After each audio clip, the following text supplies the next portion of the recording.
Μερικές φορές κάτι σε πληγώνει τόσο πολύ που σταματάει να σε πονάει πια. Μέχρι κάτι να έρθει να σου δώσει ξανά συναισθήματα. Και τότε όλα έρχονται πίσω. Κάθε λέξη, κάθε πόνος, κάθε στιγμή. Εσύ δεν έχεις δει αυτά που έχω δει εγώ. Νοιάζομαι, μοιράζομαι, ενεργώ.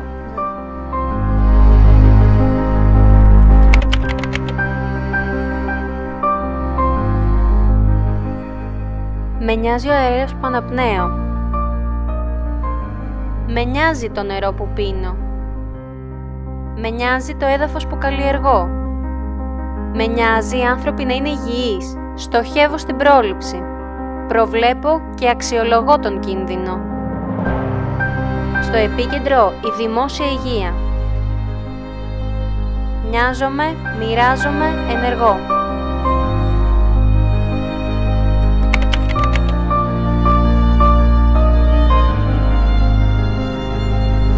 Μην πίνεις και οδηγείς. Καλύτερα ασφαλής παρά μετανιωμένος. Το πιο ασφαλές ρίσκο είναι αυτό που δεν πήρες. Νοιάζομαι, μοιράζομαι, ενεργώ.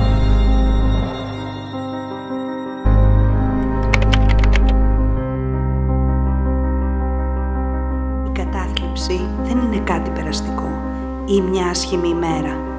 Είναι ασθένεια που δεν μπορείς να ξεφύγεις, που νιώθεις να πνίγεσαι ή χρειάζεσαι βοήθεια από το σύζυγο, τον πατέρα, τη μητέρα, τον αδελφό. Γι' αυτό σε παρακαλώ, τους ανθρώπους με κατάθλιψη μην τους κατηγορείς, βοήθησέ τους. Νοιάζομαι, μοιράζομαι, ενεργώ.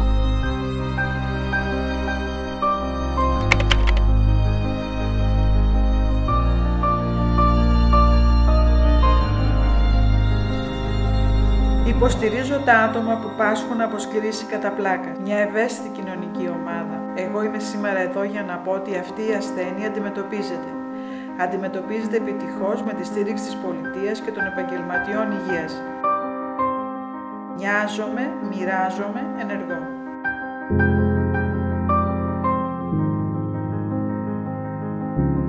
Γίνε μέρος της προσπάθειας κι εσύ.